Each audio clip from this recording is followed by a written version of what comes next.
Hello there, little masters, and welcome to the Prancing Pony Podcast, where tonight the good stuff will give you a fund of wisdom and wise sayings.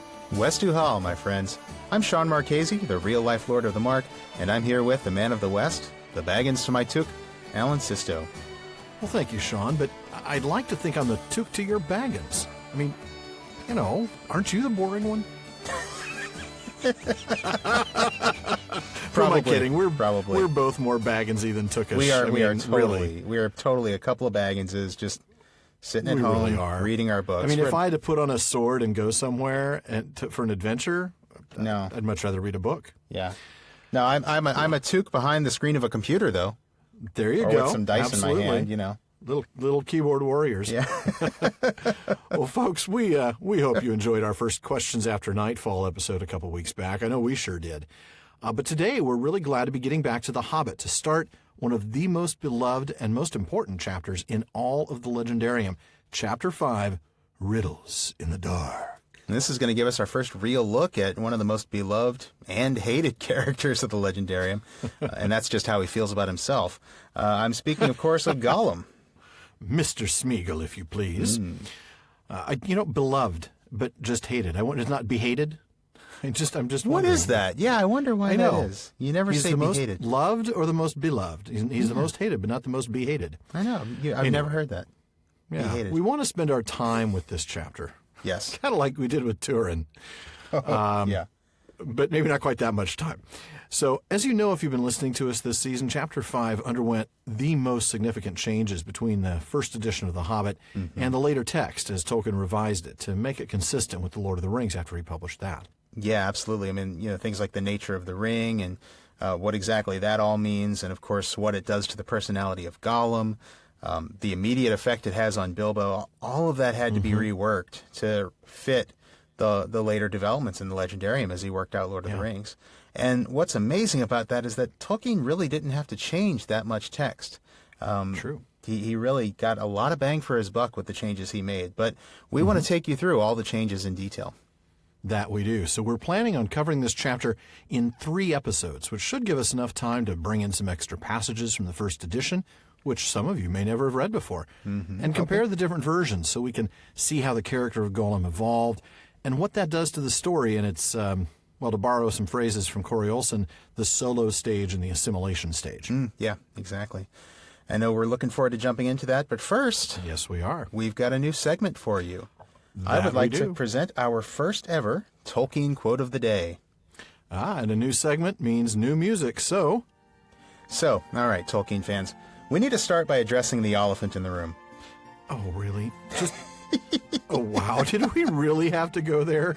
Oh, come on, man, Alan. the How long have we been doing elephant this in the room. podcast? You shouldn't be surprised. Too long. So, seriously, though, you folks know we record a couple of weeks in advance. We're recording this episode in late November, and all of our social media spaces are just blowing up over the news that Amazon has acquired the rights to produce a Lord of the Rings series.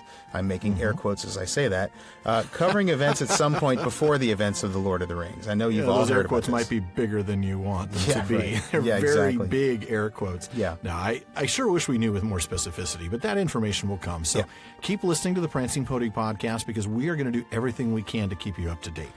Travesty or genius? Can't wait to watch or can't watch while sober? We'll know soon enough. And I got to say, I'm cautiously optimistic here. That's exactly where I'm at, just cautiously. Yes, keeping an open mind until I'm trying not to react until I have something to react to. Exactly. That's exactly right. And honestly, I'll Everything's settle speculation. Exactly, and I'll settle for something that's bad but fun to heckle. I think. I don't know. That might wear off pretty quickly. So, but seriously, as I said, everybody's hearing about this on social media. This is not, I don't think this is news to anybody who's listening to this right now. But there is a certain Tolkien quote that's been going around the Facebooks and the tweeters and all those various social medias that you kids use. And we thought it would be fun to bring it up today in context and discuss what we think. Dreadful word, context. That little thing that can change so much. So much. We'd like to talk about it a little bit in the context of how Tolkien said it, discuss what we think it means and how it's going to apply to the inevitable show that we're going to get from Amazon. The Inevitable Show. Maybe that should just be its name. The Inevitable Show. Amazon presents a Middle-earth production, The Inevitable Show. The Unavoidable. The Unavoidable Show. Season 2. Folks, we do pride ourselves on trying to give you Tolkien's own words in context as much as possible. In this case, painfully exhaustive context. We do. We do dig deep for that context. So here we go. So here it is, a little straight talk from your co-host. It's a very special Prancing Pony podcast today. Ooh. So today's Tolkien quote comes to us from letter 131, surprise, to Really? Milton Waldman. I'm shocked. I know, I'm right? shocked I know. I'm dismayed. I know. Letter 131. There's still about 5 sentences from this letter that we haven't read on the air yet. That's such an obscure letter. Nobody's ever heard of it before. I know. We certainly have never looked at it before. Never referenced it, not once. But it's near the beginning of that letter when he's explaining to Milton Waldman what his intentions were in creating the mythology. Oh, yes, this And quote. this quote comes to us from a paragraph that describes some of the qualities that he wanted his mythology to have. It should possess the tone and quality that I desired, somewhat cool and clear, be redolent of our air, the clime and soil of the Northwest, meaning Britain and the hither parts of Europe, not Italy or the Aegean, still less the East. And, while possessing, if I could achieve it, the fair elusive beauty that some call Celtic, though it is rarely found in genuine ancient Celtic things. It should be high, purged of the gross, and fit for the more adult mind of a land long now steeped in poetry. I would draw some of the great tales in fullness, and leave many only placed in the scheme and sketched. The cycles should be linked to a majestic whole, and yet leave scope for other minds and hands, wielding paint and music and drama. Absurd. Boy, now that's certainly made the rounds, or at least the last line. Certainly that has. last sentence has been going around that, other minds and hands. People love to latch onto that, and that's why I really wanted to bring this in. That final absurd has puzzled readers, I think, for a while. We'll get to that one in a moment. I really want to talk about the rest of the quote first. I think, as we said, people who are in favor of the show, people who like, all the adaptations doing the things that they do, and people who are into fanfic and things like that often use the other minds and hands quote as evidence that Tolkien would like the idea of people taking his ideas and making new stories out of them. Now, hey, look, I know that we've got listeners out there who are into fanfic. Some of them write fanfic. Write it, yeah, exactly. That's cool. It's not something that I really gravitate towards. I'm not trying to say anything about it. It's not derogatory towards those who write it or those who enjoy it. No, not at all. The fact is, I still haven't read everything Tolkien's written, so until and that's exactly it. Yeah, there's so much there, and so much I can just keep diving back into his work. So it's not something that's ever really appealed to me. But hey, folks out there who to like each it, their own. yeah, That's right. Power to you. I think it's great. But I think, as we're thinking about this from the perspective of a new series that's coming out, I think we do need to take this idea in context with the rest of the paragraph. And I think understand what it means for people making the show. In other words, if Tolkien is okay with this, based on this other minds and hands quote, then what criteria does it have to have in order to stay true to that? What criteria would it have to? Oh my goodness, this could be a whole episode. I know, right? That's all we're going to talk about tonight. Sorry. No. You didn't know that, did you, Alan? That's right. I'm Total joking. surprise. I'm joking. By the way, I want to tell you exactly what it means to the people making the show. Absolutely nothing. because they're not going to. Yeah, they're not going to They don't care. No, they've spent their $250 million plus the however much it's going to cost per season. Yeah, I think I've been reading you're right. $150 million a season is what they're estimating costs to be. That means a 5-year show will cost $1 billion. That's $1 billion. Crazy money. That is. But anyway. And that's that's the thing. I mean, not to beat this horse too much, but I've had friends come to me and say, "Oh, what do you think about the news?" Friends who are not as big Tolkien fans as I. Right. What do you think of the news? And I'm kind of cautious about it. And they say, "Well, don't worry. Come on, Amazon knows they can't screw this up." But what does that mean? Do they? What is? Yeah. I mean, what does that mean? Screw it up. I mean, if they get a commercial success, they're going to consider themselves to have not screwed up. Exactly. But from my perspective, they'll make money on this. No doubt. Yeah, exactly. From my perspective, not screwing it up means making something faithful. that is faithful. And I think that's where this paragraph is very helpful for me. I think this paragraph is how I'm going to make my peace with the show. Not like anybody cares what I think. It's a good measuring stick. Exactly. And so let's break that down. Let's take a look at some of the things. So it should possess, this entire mythology needs to possess the tone and quality that Tolkien desired. So what do you think he meant by that? Well, I mean, I think, partly it's, having this quality of northernness, northwesternness, this idea of being something that feels British, that feels, that feels northern, feels Germanic. That makes sense, given that this was specifically something he wanted to dedicate to England, my country. Yeah, absolutely. So that absolutely fits. And he says the hither parts of Europe. I think that would include, the countries that, come from the Germanic heritage, not so much the Mediterranean. Right, not Southern Europe or Eastern Not anything Europe. that's not European. He definitely wants it to have that kind of feel. But I also think that when we talk about the quality that he desired, I think it needs to resonate with Tolkien's voice and with his values, frankly. Oh, yeah. And I think that's something that we see that in the mind. next bit of the quote, that it should be high, purged of the gross. Yeah. And fit for a more adult mind. Now, what does that mean? I don't think when he talks about an adult mind, he's talking about it in the way we talk about adult beverages or adult entertainment. He's actually talking specifically of the opposite. He's talking about the opposite. Yeah, I think you talk about purged of the gross and a high. I mean, he wants something that is dignified, noble. That is noble. Yes, dignified. Absolutely. Excellent word. And frankly, although I'm quite a fan of some of the modern fantasy that's out there, there is a lot Game of Thrones. Game of Thrones, and I mean, I'm thinking that's what you're telling us. I do like Game of Thrones, and I know lots of people like Game of Thrones, but it's not Tolkien, and it's not dignified in that way. It's the opposite of that. And when I read things like Amazon has found their Game of Thrones, that gives me chills. I get nervous. Bad chills. Yeah, I do, because it's like as much as I enjoy that show, and I will continue to watch that show for got one more season or whatever it's got. I don't want Middle Earth to be like that. No. No. And I know a lot of people certainly agree with me.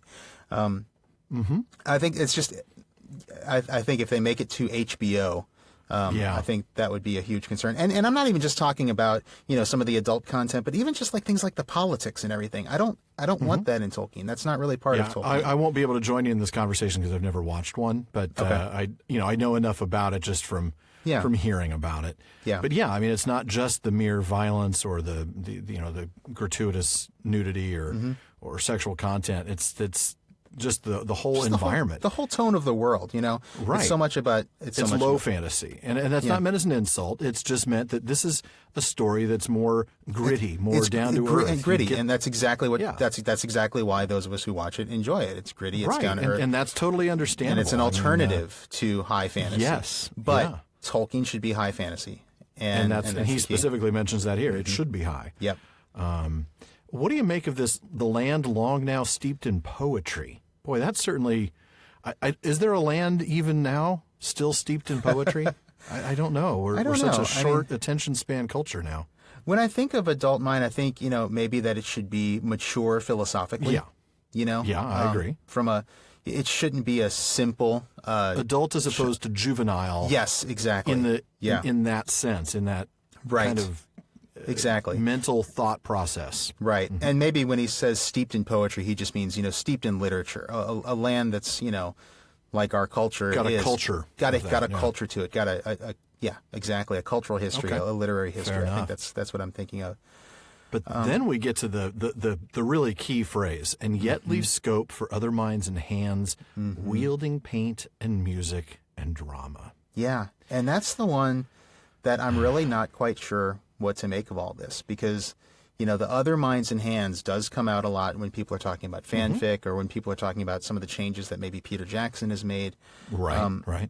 And so I think the question is, does paint and music and drama, and I guess specifically drama, since we're talking about a dramatic presentation that Amazon's going to do, does this include the creation of new narratives? And if it does, how new? Does it have to be something, they're saying these are going to be based on Tolkien stories. Well, does that mean there's if there's a sentence about something that happened in, such and such year of the Third Age, they're going to write an episode about that? And is and that make everything else up from whole cloth? Right, exactly. Yeah. Or is it going to be wholly new stuff?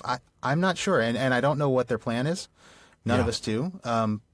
It'll be interesting as this plays out to see whether this really has stayed true to Tolkien's spirit here. I don't know. What are your thoughts on this Well, part of I it? think that last line is interesting. Tolkien, as we've said before, usually doesn't use a word by accident. And in this case, I think he doesn't leave a word out by accident. He specifically addresses these three genres. One is visual with paint. One is, auditory with music. Then with drama. Drama's the challenging one. But you notice the absence of the word literature or poetry. That's and that's true. because he is the one who did that. He doesn't. To me, the absence of those words speaks volumes, and it says that nobody else is to write either prose or poetry, of this in these stories. this cycle or in these cycles. It's one thing to adapt a written work to the stage or to the screen, and we've talked about how we understand that certain adaptations, would require certain modifications. You can go back to our two episodes on the Lord of the Rings and the Hobbit films to hear about that. Right, but we also know that Tolkien was okay with the idea of adaptations. He entertained the idea of adaptations, absolutely. Absolutely. If they were done right, which poor Mr. Zimmerman. If they're done right. You had a quote, I think, from one of the letters that specifically mentioned that, right? Yeah, it's letter 198 and letter 201 both took place at a time, and I don't have the book in front of me. I'm not sure what year it was. Maybe if you can look for that. I can look you that look up for if that you while wanna. I'm talking. Sure. But letter 201, this was basically when an animated adaptation was being considered, not the Rankin Bass that ended up getting made, but some other animated adaptation. Letter 201, he did say, "I am quite prepared to play ball if they are open to advice, and if you," speaking to Rainer Unwin, "if you decide that the thing is genuine and worthwhile." He was quite okay with that. Actually, in letter 198 even, he said, "I should welcome the idea of an animated motion picture with all the risk of vulgarization." And then, he went on to say, it's not just about the money. It's just, he would actually welcome the idea. So I think he would have been... Interesting. I want to mention, though, vulgarization there does not mean, like, all of a sudden his character's going to start shouting profanities. Well, yeah, vulgarization just means popularity amongst popularization, the ordinary folk. The sort of making it more common, not making it profane or obscene. Yeah. Right. There is a difference. It's just because vulgarity. No, you're right, these because days the word often vulgar does have a meaning. Synonym with profanity is different than in this right. context. You're right. I did like, though, later in that letter, he said that he would prefer that vulgarization. He thought it would be less painful than the sillification achieved by the BBC. Oh, that's right. Yeah, that's right. Because he also said, now, but this is interesting because this kind of counters, and this is where we've talked about how you have to look at the letters in context. Separately, in a letter, he described the book as unsuitable for dramatization and that he specifically did not enjoy the BBC broadcasts. Right. Yeah. So, by the way, timeline, that would have been 1957. Thank you. Both letter 198 that you mentioned and letter 201. Okay. You mentioned very close in time, but yeah, they are. And in fact, right before that, you mentioned the money. Right before that, in 197 to Rainer Unwin, Unwin had just sent him a big check for his earnings from The Lord of the Rings. And Tolkien was pretty pleased, except that he made this point. He said, if I had had any notion of this, talking about the success financially, I would have thought seriously of retiring this July and refusing the extra 2 years.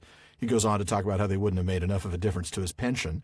And then he says that as it is, I'm merely going to be fined for going on working, about to the equivalent of my salary, unless my income tax agent is unduly gloomy about this remarkable second installment. In other words, his taxes went up hugely. So much just because he kept working while he was getting the royalties. Exactly. So, the money was important to him. Yeah. Oh, yes, absolutely. He needed that revenue. So, interesting stuff. But it is. And I guess I'm just not, I'm not really sure how he would feel about, this whole question of drama as adaptation versus drama to create new narratives. And I think that's the thing. Where the sticking point is. It is, and I think we can look at some more of his letters to kind of get some ideas. There's one that really jumps out at me. It's a little bit later. It's letter 292. He had received the details of a proposed quote unquote sequel that a fan was going to write. And so he forwards it to to this publisher. And I got to read this because the tone of this is very much get off my lawn. It's brilliant. I can just see the cranky what year old was man. This? Did you say what year? I'm going to have to look up that year. It's a little later because it's letter 292. So it would have been pretty late. They're a little bit more in chronological order. So I'm going to guess. I'm not going to guess. I'll just look it up while I'm reading it. He was certainly in get off my lawn mode at this point. He was very much in get off my lawn mode. I absolutely love it.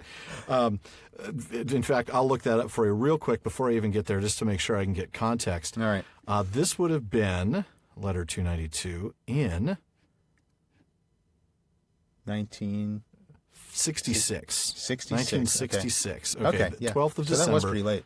1966. He says, "Dear Miss Hill, I send you the enclosed impertinent contribution to my troubles.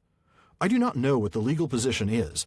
I suppose that since one cannot claim property in inventing proper names, that there is no legal obstacle to this young ass publishing his sequel. If he could find any publisher, either respectable or disreputable, who would accept such tripe. I have merely informed him that I have forwarded his letter and samples to you. I think that a suitable letter from Allen and Unwin might be more effective than one from me. I once had a similar proposal, couched in the most obsequious terms, from a young woman, and when I replied in the negative, I received a most vituperative letter. With best wishes, yours sincerely, get off my lawn, J.R.R. Tolkien." Get off my lawn in $5 words as only a philologist can do it. Seriously, as only a philologist could do. That was phenomenal. That's fantastic. Vituperative. People don't use that often enough in the real world. No. I love it, though. Clearly, he did not like. He certainly didn't like that idea for a new narrative in his world. Either one of them. Either one of them. Yeah. And I think he's. Yeah, and I think there's probably concerned. there is something to the idea that he didn't include literature or poetry in that quote of the other minds. The absence of those things means something. So I definitely think he probably. Oh, I'm sorry. Go ahead. No, I mean, okay. I think he felt enough pride of ownership in his world that he created that I do think that he, like you said, he kind of felt like he was. I'm the person who should be writing the books. This is mine. Yeah, and trust me, I've put more time into this than anybody else has. Right, is what exactly. He's thinking.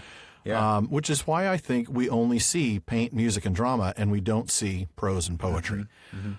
Given that, I mean, I guess I would say adapting an existing tale could certainly fit into that scope for other minds and hands, but creating a new story out of whole cloth.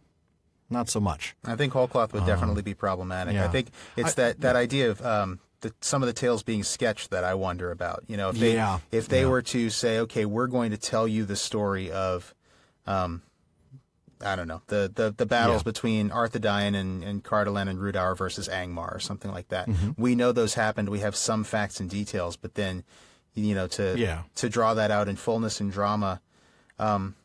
I don't know. I mean, I think it ultimately comes down to how good the quality is and how much it is true to that tone. His the values, tone that and quality tone and he desired. Yeah. Is it high and purged of the gross? Yeah. Is it fit for that grown-up mind? Yeah. And I'm not saying that's the definitive answer. I think there's no. I think there's an argument to be made. Answer. Yeah. No, there really isn't.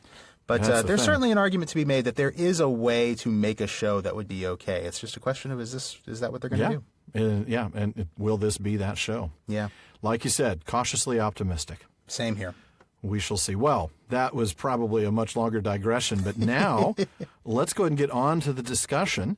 I'm going to have you start with the second paragraph of Chapter 5. Okay. Very slowly he got up and groped about on all fours, till he touched the wall of the tunnel. But neither up nor down it could he find anything. Nothing at all. No sign of goblins, no sign of dwarves. His head was swimming, and he was far from certain even of the direction they had been going in when he had his fall.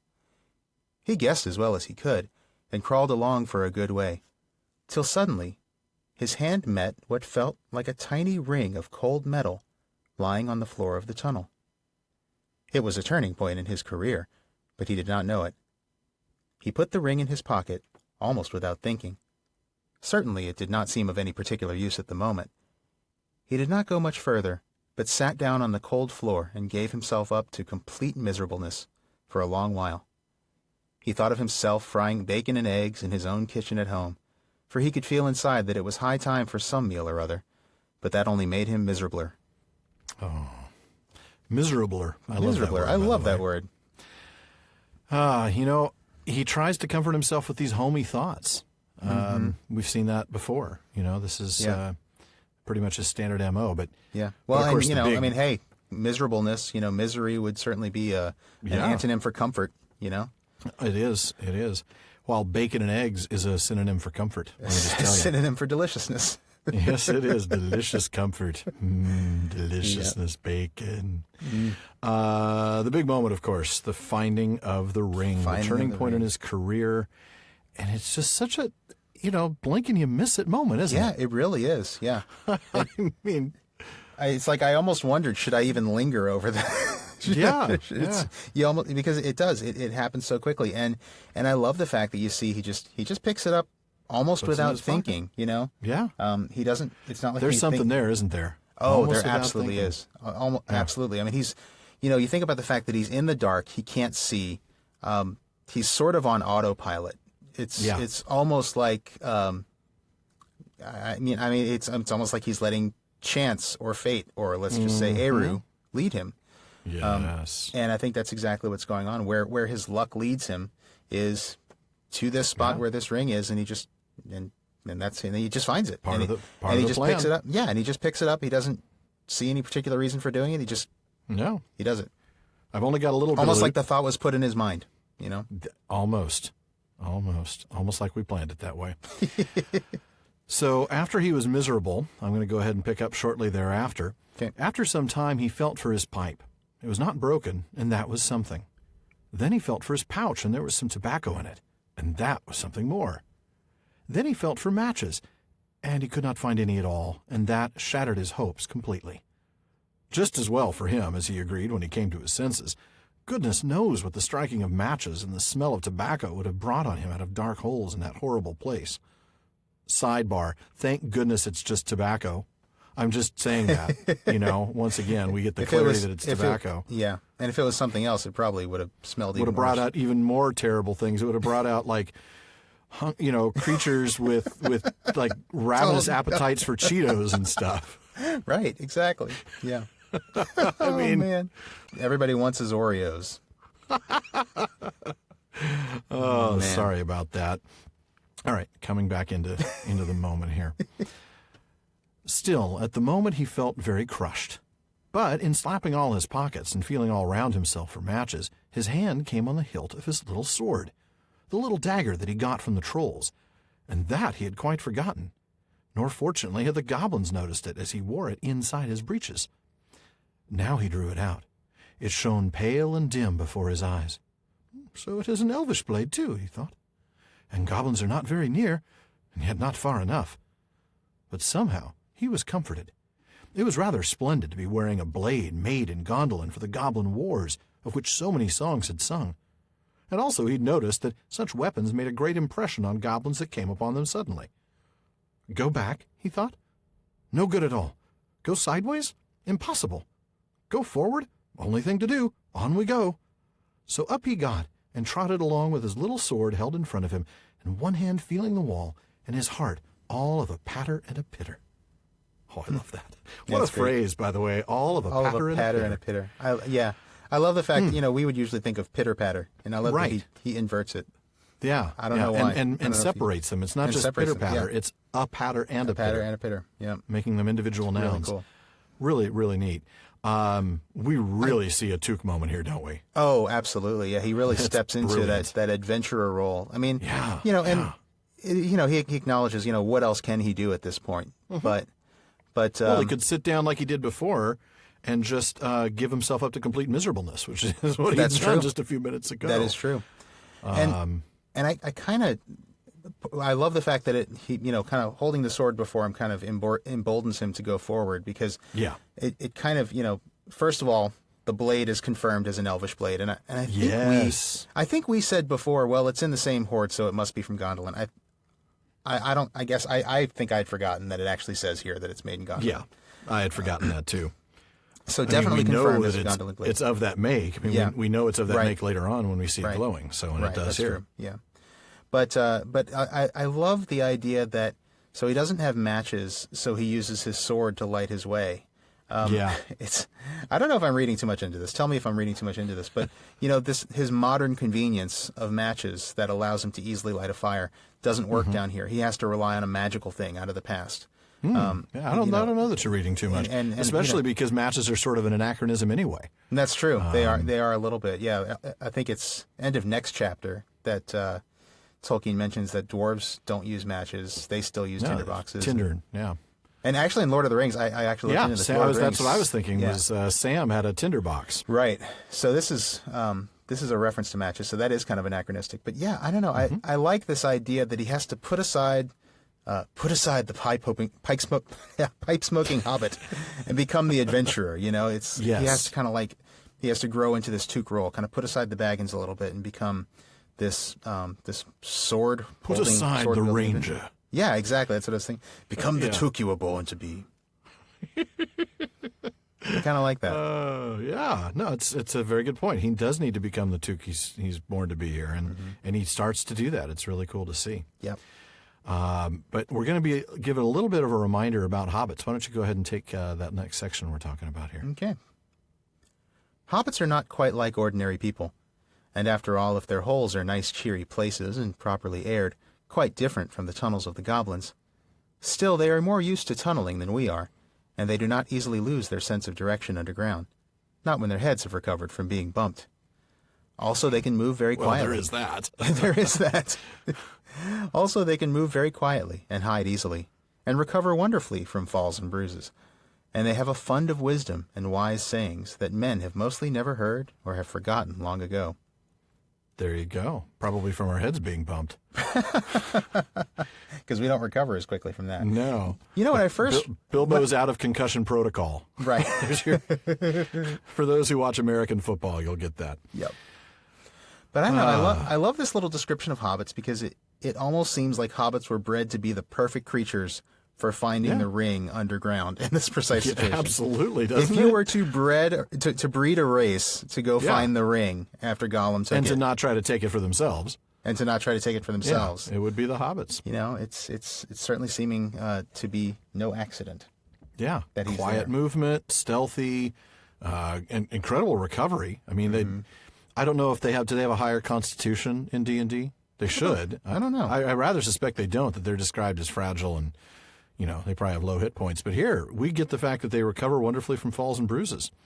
We've got at least a couple of listeners who can answer that question for us. I'm sure Jeff will tell us right away. Jeff, if you're hearing this, let us know if hobbits have higher constitution than I could go look it up. I've got the book somewhere. By the way, I just want to go ahead. I'm sorry. No, I wanted to just say this idea of this fund of wisdom and wise sayings that men have mostly never heard. I love that. It almost seems like a non sequitur, but stop and think about it, and I think it's a hint to the fact that Bilbo's about to rock this riddle competition. Ooh, I think you're right. He's got a all little these premonition sayings. here, isn't it? Yeah. That's a good catch. I hadn't really thought about that. Mm-hmm. The aside that I was about to make was just that because of the density of this chapter with the riddles, we're going to read a lot more text than we normally read. Oh, yeah. We typically don't read more than maybe 20-30% of a chapter's text. We're reading a little bit more than that here because of the coolness of the riddles. Mm-hmm. So that's part of the other reason why we're going, three episodes. But that also means you'll have to bear with us as we read. So. Yep, indeed. We'll skim the next paragraph, though. This is one of the lengthier sections we're not reading. We get that he's going down this tunnel, and I love this. He takes no notice of these passages except for fear of goblins or half-imagined dark things coming out of them. His imagination's already starting to run wild, and then we don't know how long this takes. I love that. That's a scary sort of thought. We don't know. He's hating to go on, not daring to stop. Mm-hmm. It seemed like all the way to tomorrow and over to the days beyond. All in the blackest black. Just this, lit only by the edge of the sword, and really you're hoping that it stays pretty dark. Mm-hmm. Because if that sword lights up... Because if it's too bright, then you're going to be in trouble when goblins come around the corner. Yeah, that's a good point. It's just this sort of this unending Yeah. oppressive darkness around you. Yeah. And the text doesn't seem to make a whole lot of it. I mean, just those couple little hints, but what a set of moments for him to continue down this road. Yeah. And not giving up. He continues to show that Tookish side. But and you get this about the hearing these bats by his ears. At first it startled him, and then it just became too frequent to bother about. It just, it's like, whatever, it's another bat. Yeah, you don't have time to worry about that. You've got, there's so much else You're trying to figure out where you are and where you're going. Yeah. I'm not sure if there's ever a moment where I would think that bats would be too frequent to bother about. I'd still be trying to knock them out of the air. Get out of my face. Maybe if you were here in Austin at sunset when our bats are coming out. Oh, really? Yeah, Austin is known as the Bat City. There's wow. There's at least one bridge that's famous for having a big colony of bats underneath it. And oh my goodness. There's a season when at sunset they come out and just fill the sky. Is there a season when you can get a hunting permit? Sorry. Probably not on the bats. Probably. They're kind of a local treasure, Alan. I'm sorry. Local creepy treasure that I've not seen in 10 years of living here because it's there. Yeah. It's one of those things you don't do if you live here. Right. You do Rats with wings. Rats with wings. Flittermice. Flittermice. There you go. Boy, that takes me back. Yeah. But no more going back. I'm going to go forward. No, so just like Bilbo, right?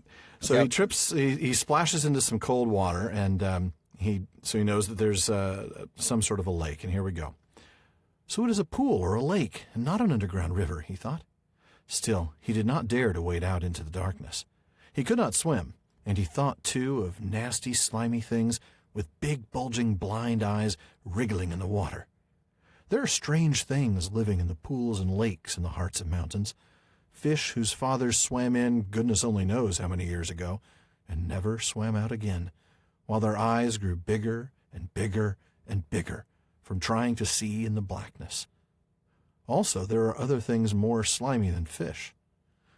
Even in the tunnels and caves the goblins have made for themselves, there are other things living unbeknown to them that have sneaked in from outside to lie up in the dark. Some of these caves, too, go back in their beginnings to ages before the goblins, who only widened them and joined them up with passages, and the original owners are still there in odd corners, slinking and nosing about. That's creepy. Well, that's not creepy at all. The bulging eyes, the wriggling in the water, this is a pretty intense little description. It is. It's a pretty gruesome, considering that this is a children's book. This is pretty. Yeah.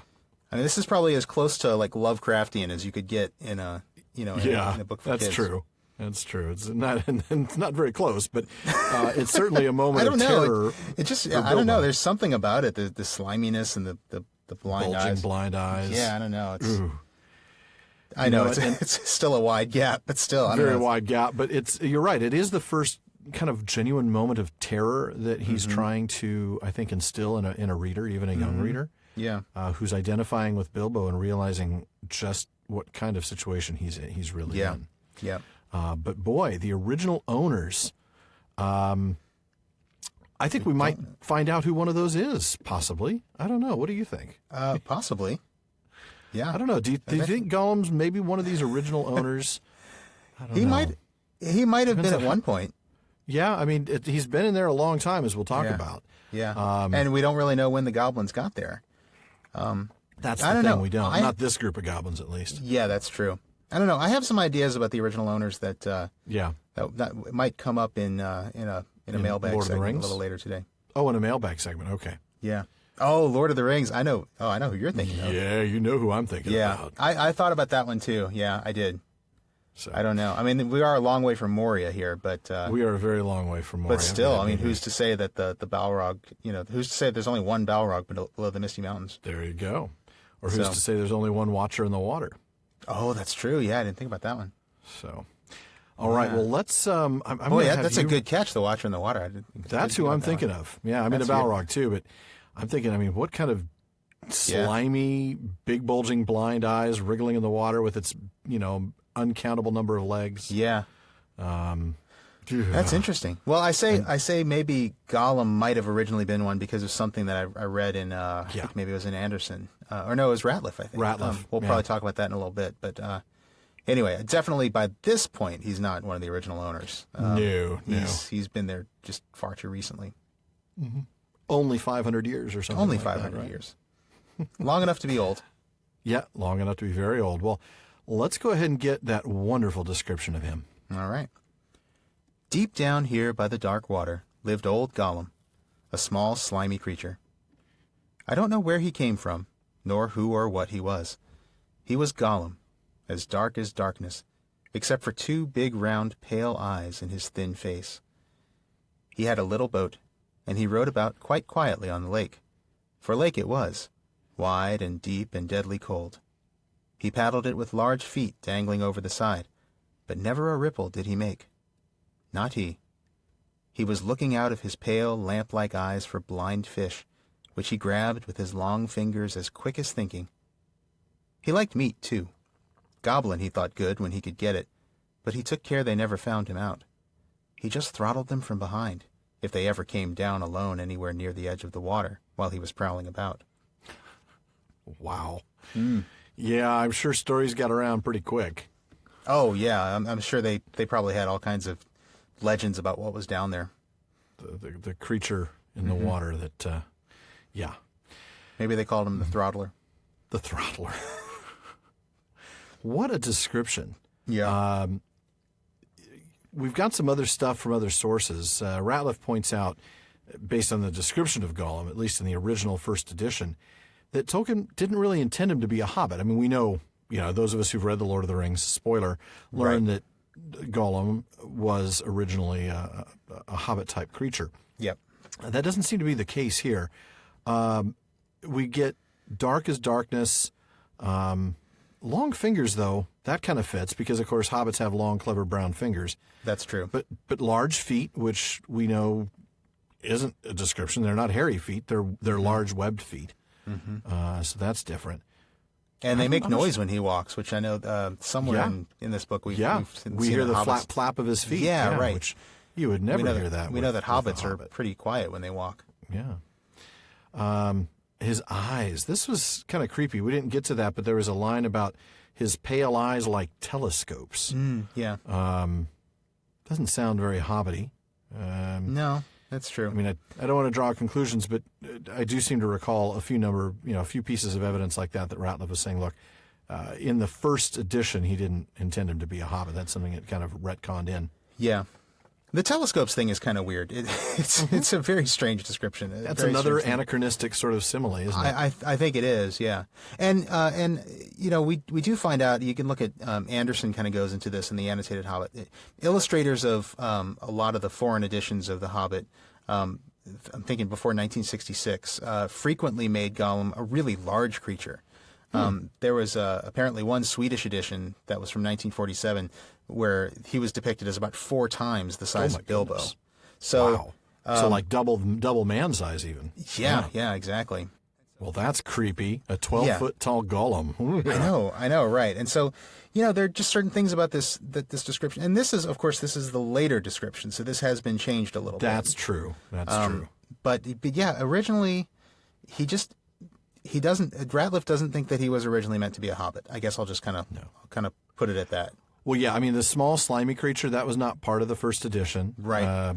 The thin face. Yeah, that was another one that wasn't.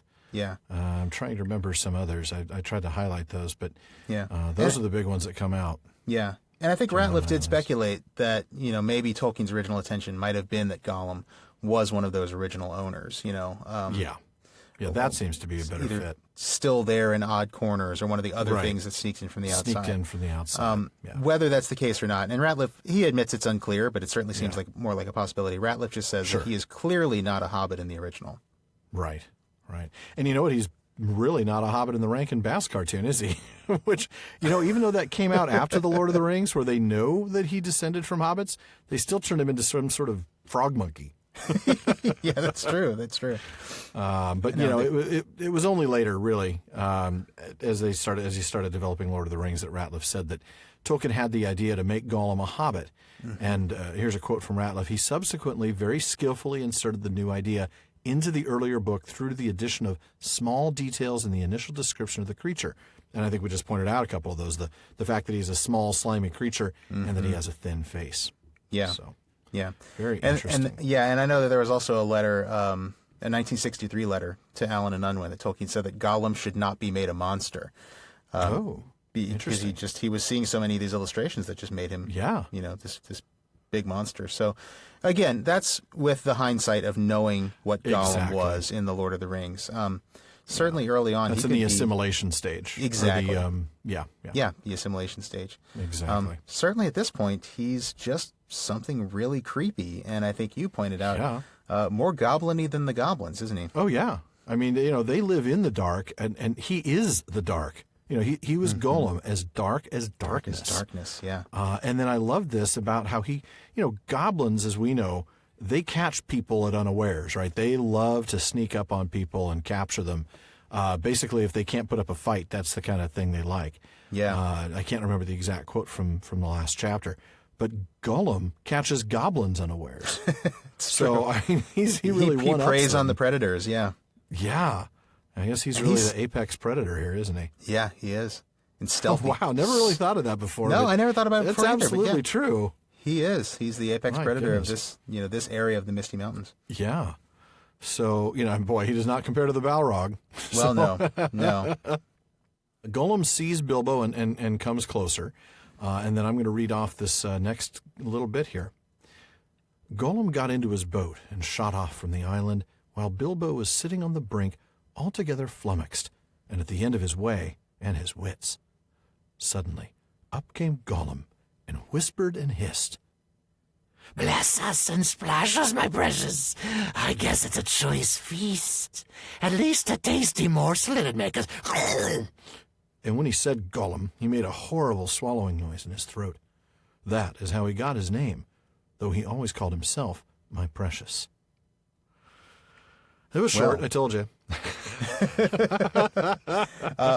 But you got that epic Gollum in there. That was lovely. That was fun. I'm still wiping stuff off the mic. I'm just to make it clear to everybody, I'm referring to the actual Gollum noise that you made as opposed to your Gollum voice in general, which was also quite epic, my friend. Oh, well, thank you, sir. I'm much obliged.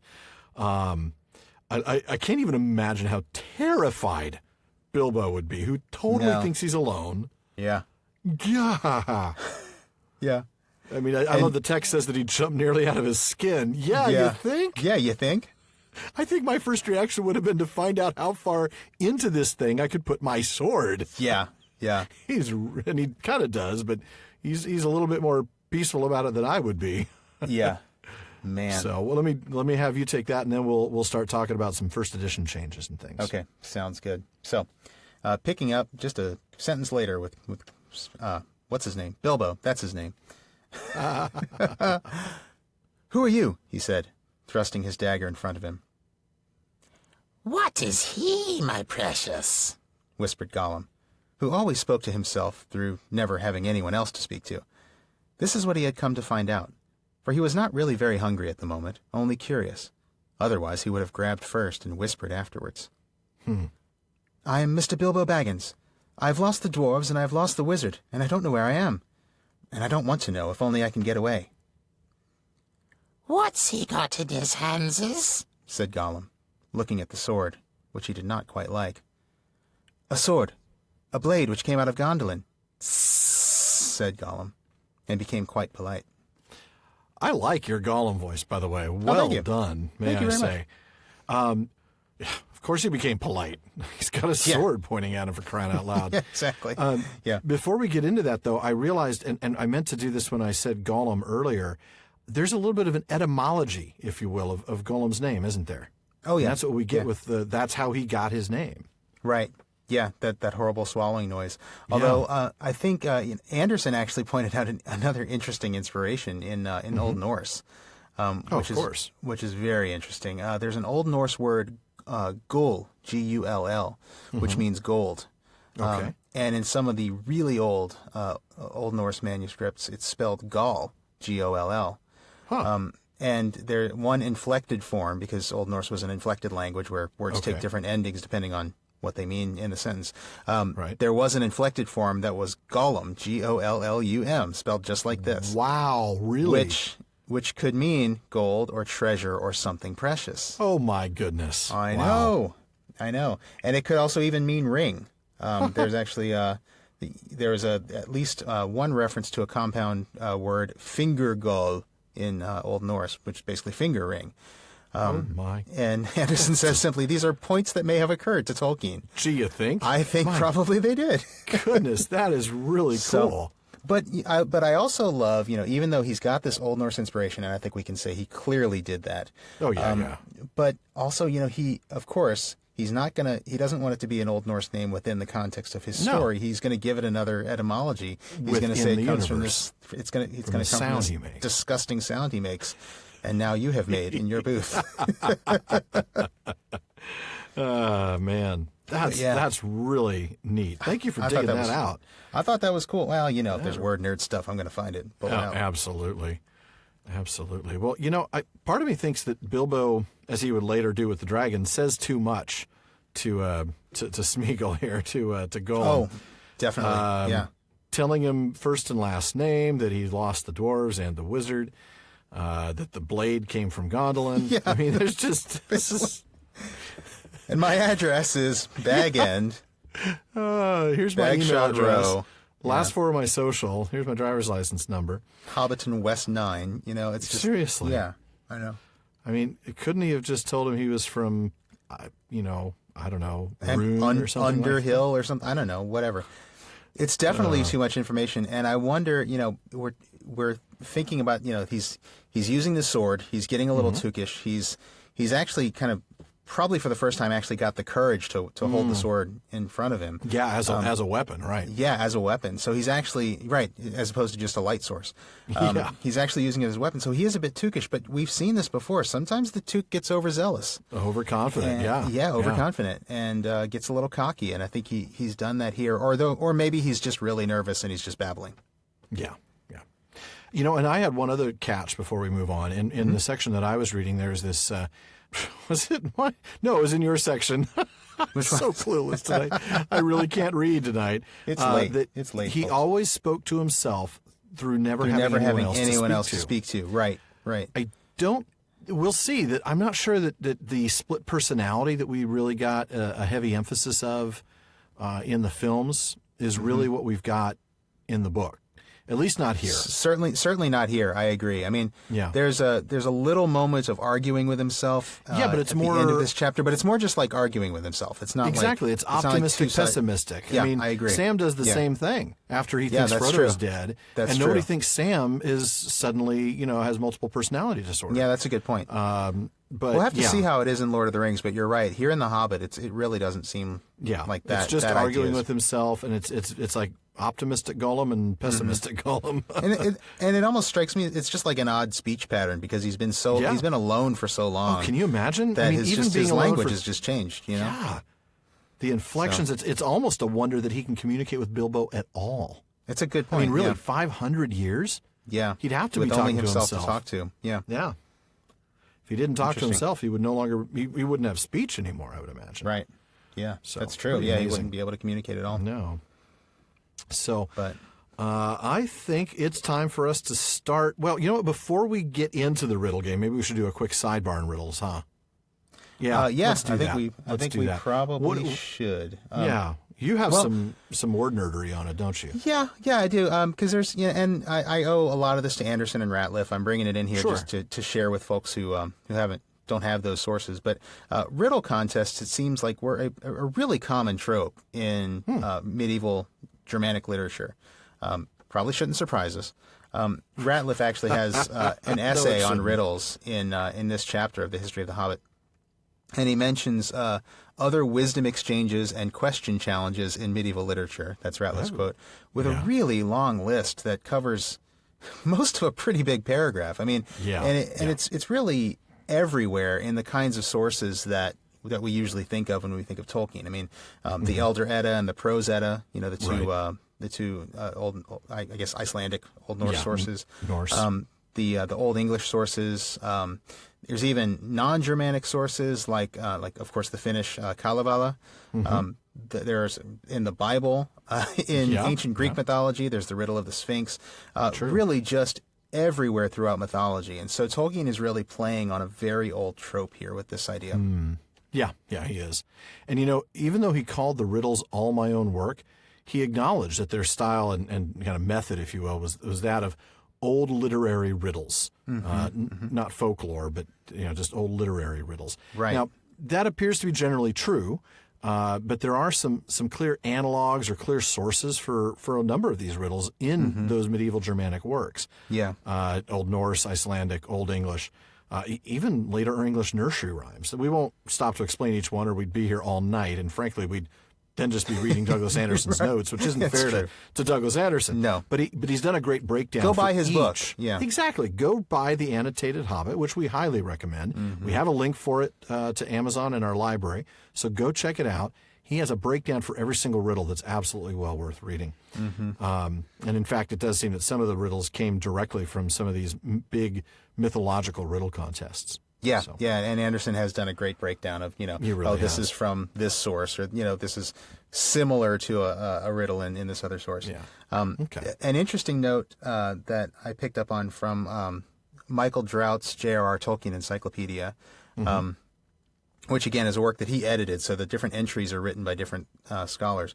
But there is an entry on riddles that's written by a scholar named Jason Fisher, and he says that true to Gollum's shadowy origins, his riddles tend to be modeled on sources in ancient myth and legend, while Bilbo's tend to be comparatively more modern, which is to say more quaint and Victorian. And I just want to bring that up because as we go through the riddle game, you really will see that there's just kind of this creepy antiquity to Gollum's riddles, and Bilbo's do definitely seem to be a bit more down to earth, Yeah. A bit more quaint. Quaint is a good word for it. That is a good word. Well, I'm going to go ahead and read then the start of the riddle game, though I think we actually get you to read the first riddle, but we'll get the introduction, so. Okay. Perhaps he sits here and chats with it a bitsy, my precious. It likes riddles, perhaps it does it? He was anxious to appear friendly, at any rate for the moment, and until he found out more about the sword and the hobbit, whether he was quite alone, really, whether he was good to eat, and whether Gollum was really hungry. Riddles were all he could think of. Asking them and sometimes guessing them had been the only game he'd ever played with other funny creatures sitting in their holes in the long, long ago, before he lost all his friends and was driven away, alone, and crept down, down, into the dark under the mountains. Very well, said Bilbo, who was anxious to agree, until he found out more about the creature, whether he was quite alone, whether he was fierce or hungry, and whether he was a friend of the goblins. They're both sort of feeling each other out here, really, trying to get a situation report. Yeah, and they're both just sort of tentatively agreeing to this, just to get a chance to read each other. And I love that Bilbo's the paragraph about Bilbo. It completely echoes the paragraph about Gollum. Whether he was whether he was quite alone, whether he was fierce or hungry, and whether he was a friend of the goblins, is almost exactly like just above. Yeah. Whether he was quite alone, really, whether he was good to eat, and whether Gollum was really hungry. Yeah, absolutely. That's kind of neat. What do you make of the other funny creatures sitting in their holes long ago? Before he lost all his friends. So this was, before he went into the mountains. It sounds to me like, creatures living in holes sounds like hobbits. I'm thinking Holbitla. Right. But this language is actually in the first edition. So there's definitely, I think, Tolkien is drawing a comparison between Gollum and Bilbo, even if he hasn't quite figured out that Gollum is a hobbit yet. It seems to me like he's trying to draw a comparison to what Gollum once was. He was once more like Bilbo than Bilbo probably realizes. Yeah. But it's interesting. It is interesting. Let's see. So I think now we get to actually hear the start of the riddle game. So Gollum hissed, "What has roots as nobody sees, is taller than trees. Up, up it goes, and yet never grows. Easy, said Bilbo. Mountain, I suppose. Does it guess easy? It must have a competition with us, my precious. If Precious asks and it doesn't answer, we eats it, my precious. If it asks us and we doesn't answer, then we does what it wants, eh? We shows it the way out, yes. All right, said Bilbo, not daring to disagree, and nearly bursting his brain to think of riddles that could save him from being eaten. Okay, I'm just going to say this right here. I'm pretty sure I wouldn't have said, all right. Wait a minute. Did you just say Did if you I don't just answer, say if I lose, you eat me? Hang on, no.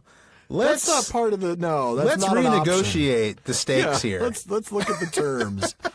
I'm gonna have to pass on that. Pink slips to our bodies. No, that's not on the line.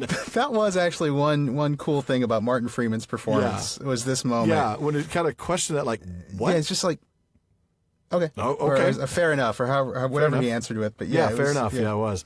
You're right. That was a moment where Freeman's acting ability did come through quite nicely.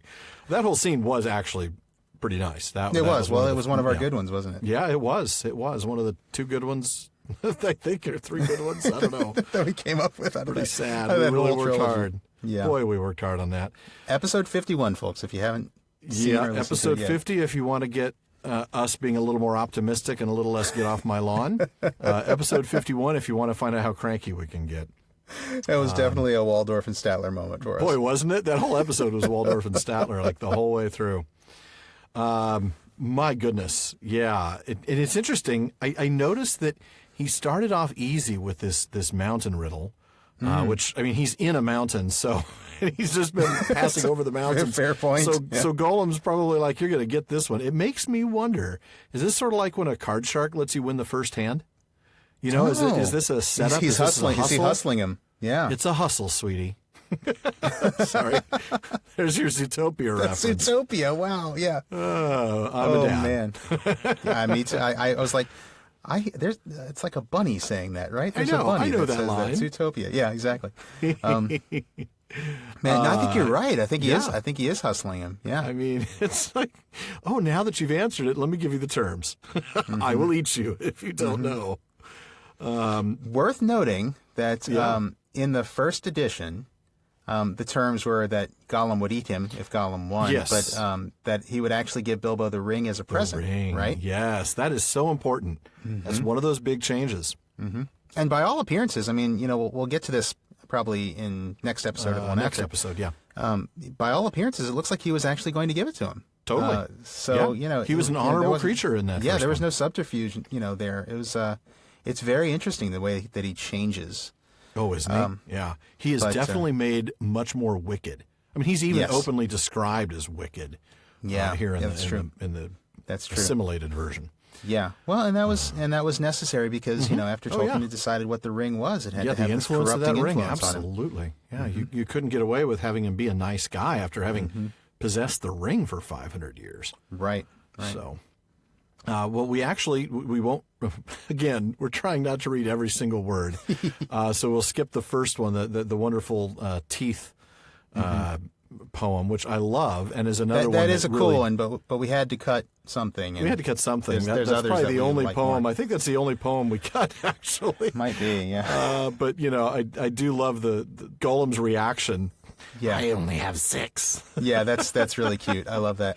What I think is interesting about that is that it says that you know Bilbo the only thing he could think of was the teeth riddle because the idea of eating was rather on his mind. Yeah. In this case, not being eaten. Yeah. Right, exactly. It's interesting that he's responding to Gollum at this point. You know, Gollum has the initiative in this contest. He's reacting. Bilbo's reacting, and so that's going to play into. I think that's going to play into sort of Gollum's kind of upper hand in the contest, at least. Oh at yeah, the beginning. and it definitely shapes the way he comes up with these riddles. You know, what subject, what thing prompts it. He's constantly playing, this kind of reactionary game. Yeah. Instead of trying to take the offense. Yeah. So I'm going to go ahead and go into the next. Oh, man, I have a slightly longer reading here. I apologize for that, but it's actually the last reading of this portion of the chapter. So I'm going to go ahead and finish through. Well, you'll all know in just a moment. Mm-hmm. Then he asked his second. Voiceless it cries, wingless flutters, toothless bites, mouthless mutters. Half a moment, cried Bilbo, who was still thinking uncomfortably about eating. Fortunately, he had once heard something rather like this before, and getting his wits back, he thought of the answer. Wind, of course, he said, and he was so pleased that he made up one on the spot. Well, this'll puzzle the nasty little underground creature, he thought. An eye in a blue face saw an eye in a green face. That eye is like to this eye, said the first eye, but in low place, not in high place. Said Gollum. He had been underground a long, long time, and was forgetting this sort of thing. But just as Bilbo was beginning to hope that the wretch would not be able to answer, Gollum brought up memories of ages and ages and ages before, when he lived with his grandmother in a hole in a bank by a river. My precious, he said. Sun on the daisies, it means, it does. And there you go. Good guess. There you go. Very good guess. And I love that particular poem. That's a cool one. Yeah. It really is. There's so much to it. There is. Before we talk about it, I want to point out one thing I just noticed on the wind riddle. I was just talking about how Bilbo is reacting to Gollum and the threat of being eaten with his teeth riddle. But then Gollum is actually reacting to Bilbo's teeth riddle by talking about the toothless wind in this riddle. Ooh, yeah. So I hadn't caught that either, but that's a good point. I just now caught it. I was thinking all along that Gollum's got the initiative in this whole thing, but I realized that this riddle is a response to the previous one. Yes, so maybe there is a little back and forth, a little bit more back and forth than I was thinking. Yeah. So I just thought that was kind of neat. But yeah, the Daisy riddle, I love that one. This is a classic. It's great that he just made it up on the spot. And that reminds me of way back in chapter 1. Remember that Mr. Baggins is not so prosy as he liked to believe. Yeah. Also that he was fond of flowers. And here we get a flower one. I also think we get a little bit of a moment where we get to pity Gollum. You know, this idea that the ages and ages before, when he lived with his grandmother in a hole in a bank by a river that was outside, where he understood what the sun on the daisies was. You know, I think we had a moment like that earlier where we started to feel a little sad for him. It was when he talked about playing the riddle game with other funny creatures sitting in their holes before he lost all his friends and was driven down alone. And here another reference to his previous life when he lived in a hole. Yeah, absolutely. Another Hobbit reference. I think another hint to Gollum's nature. And again, this was also in the first edition, so maybe not necessarily a Hobbit at this point, but definitely, I think, drawing some sort of comparison between Bilbo and Gollum, trying to show us a little similarity there. Well, and just the fact that he plays the riddle game. There's some commonality. There's some similarity there, and they know a lot of the same riddles, which clearly I think Gandalf observes in Lord of the Rings. Yes, he does. I recall that. That's an excellent point. Yeah, I would like to talk a little bit about Daisy, about the word Daisy. That's what I was hoping you would do. The eye, There's an interesting thing about the etymology of the word daisy. It actually comes from Old English, and I'm probably going to butcher this, but Deus Ea, which is day's eye. Apparently, it's and really, honestly, day's eye looks a lot like Daisy anyway. Apparently because the petals, I don't know much about flowers, but I guess the petals open at dawn and then they close at dusk. I also have to wonder if it's something to do with the yellow center looking like the sun, which the sun being sort of the eye of the day in a poetic kind of way. Right. I love this. This is one of the first Old English etymologies I learned in college was the word daisy. I think I had a professor who was kind of into some of these etymologies. I just think it's kind of neat. These two-word compounds, you get these two-word compounds commonly in Old English. Like day's eye. Day's eye, and like you'll see the sea called a whale road, or the sun called the sky candle, things like that. These two-word metaphors, they're called kennings. They're really common, and I think Tolkien uses them in a few different places. He does. But here, I mean, obviously he's not using the Old English etymology directly, but I think, referring to the daisy as an eye in the green face, considering the flower as an eye, I think is clearly a nod to that etymology of that word. Most definitely. I think Douglas Anderson also pointed out that there's a similar juxtaposition in the Lay of the Children of Hurin between. Yep. Do you have any information on that one? I don't have it, but I was thinking about that earlier. There's something about the eye of the day. Yeah, it's like until the eye of the day had opened. Yeah. I wish I could remember the exact passage. Yeah, I don't have it in front of me, and I don't. Maybe that's something for our prologue. We'll have to use postscript. that. I'm sorry. Yeah, that's what I meant. Postscript, prologue, postscript, epilogue, whatever. We'll save it for the prologue of Lord of the Rings. That's what prologue. But yeah, there's something like that about the sun rising to high noon, and the eye of day opening. Yes, and that's clearly referencing a daisy. Mm-hmm. Yeah. But I do love that riddle. That's one of my favorites. It is. It's one of my favorites too. Of course, your absolute favorite you get in the next episode. So, folks, be sure to join us again next week when we continue the chapter, finishing up the riddle game and seeing what comes next. That's right. That one will be coming out on December 10th, and we will finally find out. Well, I guess I'm about to spoil it. We'll finally find out whether Four Legs got some. Then we'll see if Bilbo manages to escape from this darkness on December 17th. So we will continue to release weekly before taking a 2-week break for the holidays. That's right. And we want to stress that we will be back on that weekly schedule starting in January after the holidays. And a big thanks to our Patreon family who has made that weekly schedule possible. Yep. We'd like to take a minute to ask you to please just consider joining that family at patreon.com/prancingponypod if we've earned your support. Sean and I each sink several hours into each and every episode. And look, we really are happy to do it, but we're also grateful for the resources you provided. They help make the show better. We're able to put more money into recording solutions and editing solutions and things like that. So it's also thanks to our Patreon family that we've been able to move to weekly episodes, but we're a little over halfway to our next goal of recording an episode live at Mythmood or some other fan gathering. Now, we'd love to get your help to get towards that goal. So, of course, we have some really cool rewards, too, like exclusive content. Indeed, exclusive content like our postscripts to each episode. Not prologues. Epilogues or prologues or preludes or whatever we're calling them now. Oh, goodness. We record these episodes a couple of weeks in advance. I think I already said that earlier.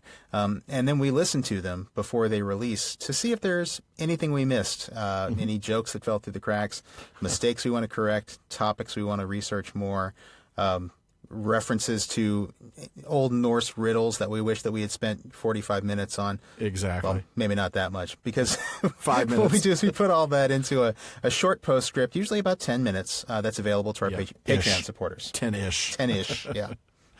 And that exclusive postscript generally releases the same day as the episode that it follows. So if you want access to those bonuses, be sure to join the Fellowship of the Podcast. We also want to take a moment to thank those of you who've joined. You really are helping to make this show better. And let's not forget a very special shout out to Jason in British Columbia, our patron at the Kierdance contribution tier. Folks, if you want a personalized shout out on our episodes, you know where to go. And while your support is really appreciated, we do not want you to feel obligated. If you can afford it and if you think we've earned it, only then do we want you to consider signing up. Absolutely. Otherwise, keep on downloading and enjoying the podcast. We will keep making it. Absolutely. So, Sean, what does Barliman have for us today? Well, I want to start with one question that came in from a listener, Jonathan L., a few months ago. It has a little bit of relevance to the section we read today, even though it's not about this section. The question's actually about the Two Towers. But I think it can shed a little bit of light on who some of these original owners are who have been living in the caves below the Misty Mountains since before the goblins. So Jonathan's question reads, when Gandalf is reunited with Aragorn, Gimli, and Legolas, he recounts his tale of the battle with Balrog, of course. In it, he says that some of the creatures from the depths of Moria aren't even known to Sauron, as they are older than he. But we know Sauron was created, with the rest of the Maiar, at the beginning, and had a hand in singing Arda into existence. Have you encountered anything in your reading of other material that explains this? Wow, that is a good catch. Jonathan's referring to a passage, I just pulled it up, in Two Towers, Book 3, Chapter 5, when Gandalf says, far, far below the deepest delvings of the dwarves, the world is gnawed by nameless things. Even Sauron knows them not. They are older than he. No, I have walked there, but I will bring no report to darken the light of day. That's the one, yep. Yes, yes. So it is a good question. I looked it up in Hammond and Scull's Lord of the Rings Companion, and they actually said basically the new same version thing. or the oh no, this is the Reader's Companion. This is the Lord of the Rings one. Yeah. My big 3-volume Tolkien Companion is on its way to me now. So yours is just still on your way. Mine showed up. Yeah. I ordered mine late, so. So did I, actually. I was really surprised I got it so quickly. I was stunned. Of course, it came in a box that looked like it had been shipped from the moon, but that's a whole other story. Yeah, it was terrible. Oh, man. I've seen pictures of other people's boxes, and they're just as bad. Oh, wow. Oh, man. Well, anyway. I should have mine soon, but... The books were fine, so... that's what matters, I suppose. Yeah. But yeah, I mean, they basically say the same thing that Jonathan says. They say, but Sauron is a Maya. Nothing should exist in Middle-earth that is older than he. They go on to say the phrase is probably rhetorical. In other words, Gandalf doesn't mean it literally. He's just using it to sort of kind of make a point. They're really old. They're really, really old. And, I mean, Hammond and Scull are some of the top Tolkien scholars out there, so it's probably as good an answer as we're going to get. and it does make sense based on what we know about Sauron. But I do think it still begs the question, well, if it's not meant literally, well, then what does he mean? What point is he trying to prove? Yeah. And I think where I've come down on this is I think we can probably speculate that these nameless things are other, probably Maiar, or some other kind of spirit that we don't have a classification for, but who have been evil longer than Sauron. Remember that Sauron was originally one of the Maiar of Aule, so he must have entered into Arda in the beginning on the side of the Valar, and probably did some work for the side of good. He probably worked for Aule in the creation of Arda, and was seduced by Melkor later on. I think these nameless things are probably Maiar who had been with Melkor longer. I'm thinking, maybe of some of those that attuned themselves to Melkor during the music, and kind of fell with him. Mm-hmm. And so when Melkor entered Arda, I imagine these nameless things going straight to the depths to gnaw at Iluvatar's creation, as Gandalf puts it. And with respect to Sauron, these are a little bit like Melkor's old college buddies. He doesn't see them anymore.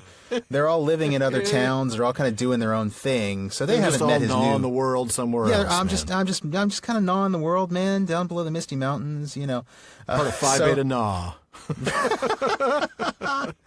They're friends with Melkor on Facebook and stuff, but they don't see each other all the time. They haven't met Sauron, who's his new friend from work. Yeah. Oh, there you go. So I think that's all it is. That's why Sauron doesn't know them. They're not literally older than Sauron or Gandalf, for that matter. They've just been hiding at the depths of the world for so long that Sauron just doesn't know about them. Yeah. I think that's kind of what Gandalf is saying. I don't know. What do you think about it? Well, I obviously have to agree with Hammond and Scull that it's a rhetorical device. I mean, that's self-evident. Part of me thinks that maybe this reference is in regards to location.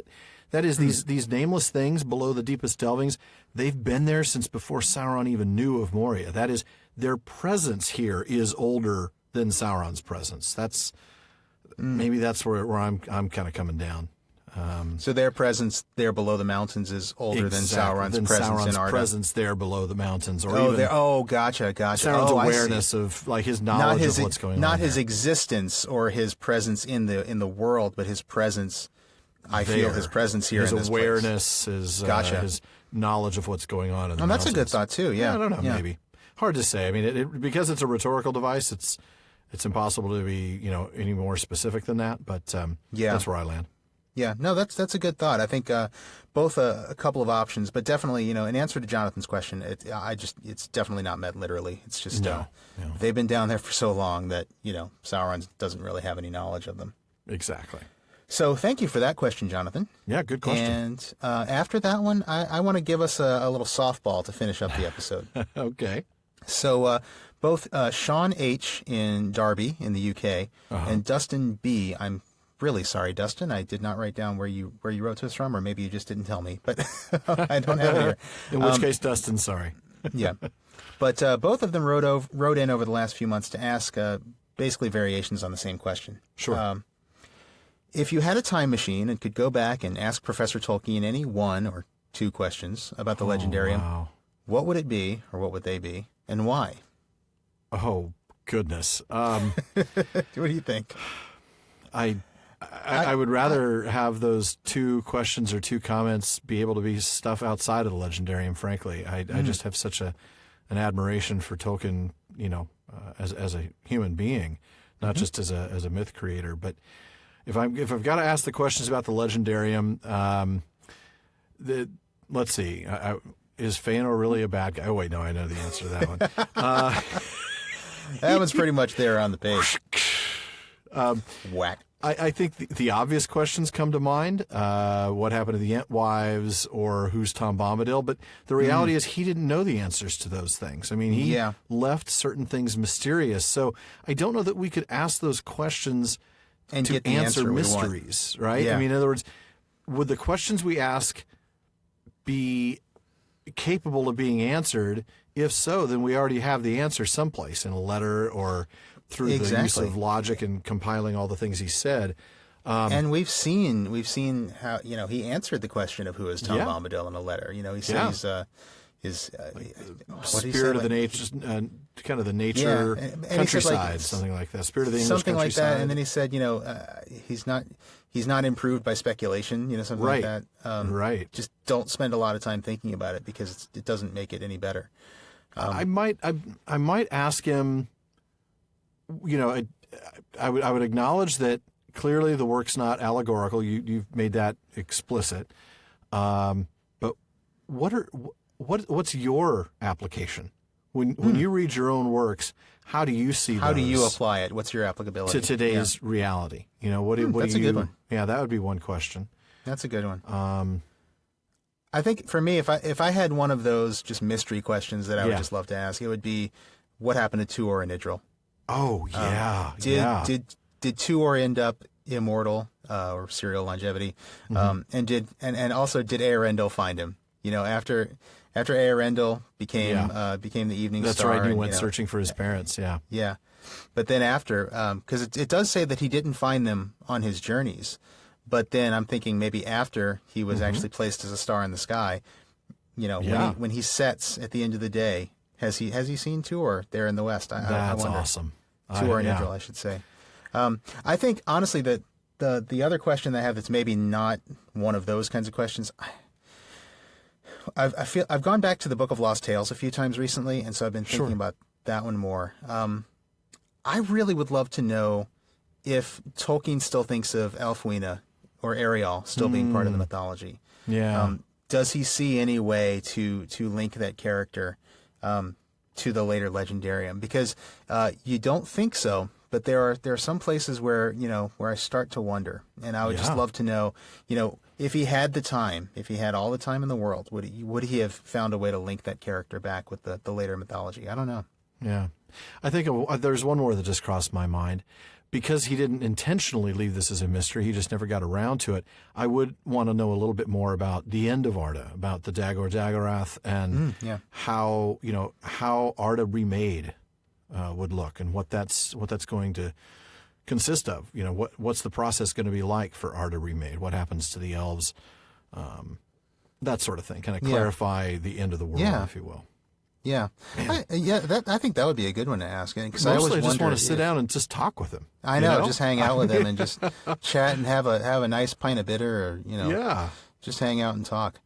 The Dagor Dagorath is an interesting one because I wonder, since he did talk about this being a pre-Christian world, but our world, I wonder if his idea was he abandoned the Dagor Dagorath because he thinks that the end of the world is the Christian end of the world. Right. Yeah. I wonder.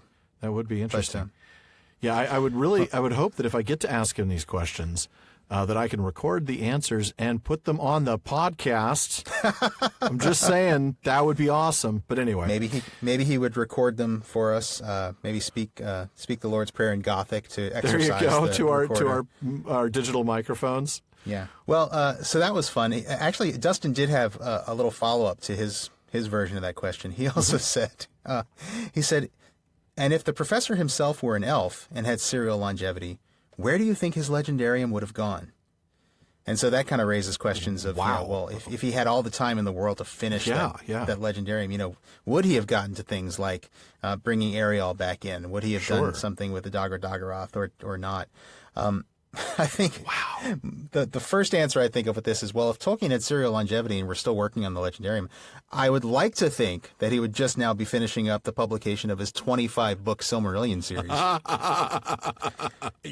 With the trilogy of Tuor's Coming to Gondolin, The Fall of Gondolin, and The Voyage of Eärendil. Full novel length, yes. Yeah, oh man. And maybe he would also be announcing on Twitter that he's just been hired by Amazon to be the showrunner for their upcoming series. That would be all right. I would give a thumbs up to that. But that was a fun one. I think I mean, really, I guess if I were to answer Dustin's question more seriously, I find myself wondering if Tolkien were immortal or serially longeval, as the elves are. What would the Legendarium be like? I mean, we know that one of the main themes of the Legendarium, the three main themes are fall, mortality, and the machine. Yep, in his own words. Yeah. So how would the Legendarium be different, fundamentally different, if Tolkien were approaching that question of mortality as an immortal as opposed to as a man? I have no idea how to answer that question, but it's fascinating to think about. Boy, it sure is. I don't know. What do you think? Yeah. Well, it is an interesting thought. It's a very fascinating question. Immortality is a real game changer. I mean, it's not just the immortality that would have changed his themes. I mean, it would have, but it would have been his nature as an elf. Being a man, the story eventually leads to the rise of men, ennobled by elves, granted, but they're still men. Sure.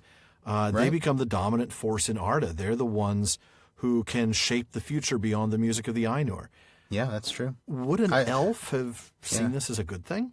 I mean, maybe the tone of the Legendarium would have become one of almost animosity towards men as elves faded.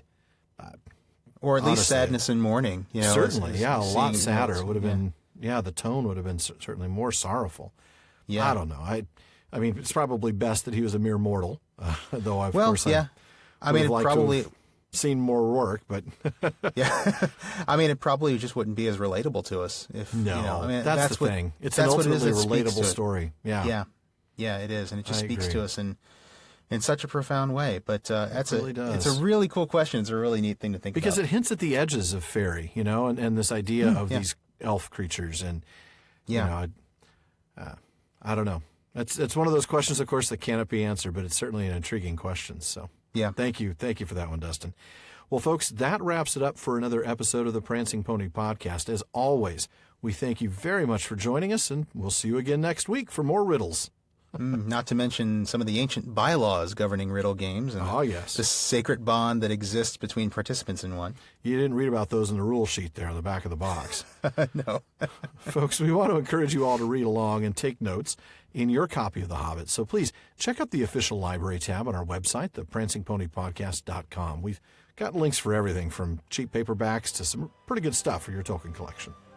And if you wouldn't mind heading over to iTunes for us and leaving us a little review, we'd really be grateful for that. I know I say this every time, but we really do mean it. Those reviews are crucial. They really help us get just a lot more visibility in iTunes, and that translates to more people finding us and this little community of Tolkien lovers that we've put together with your help. It just it gets bigger, it gets more engaged, and that's all just so important. It makes it better for all of us. It really does, and especially with the show coming our way in another year or so, year and a half, there's going to be a lot more people looking for podcasts. We'd love for them to find us and find you, our listeners, and our community that exists in social media. So thanks to those of you who have written those reviews.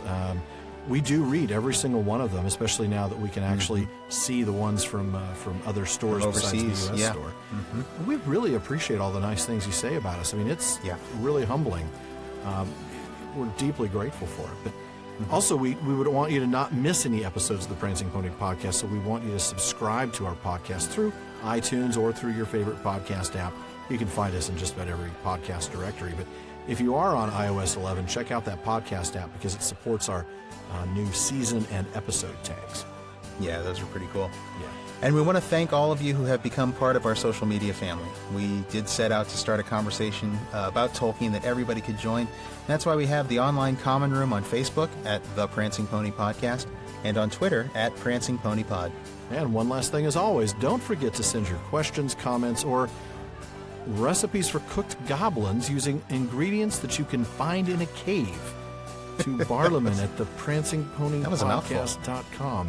Oh, man. Oh. A delicious mouthful. I see I'm what sure. you did there, yeah. Yeah, you like it? That is our new email address, folks, so be sure to take note. Barliman at the prancingponypodcast.com. I just realized all those folks listening to the season 1 when they're going back, they're still writing to the prancingponypodcast at gmail.com, but that's okay.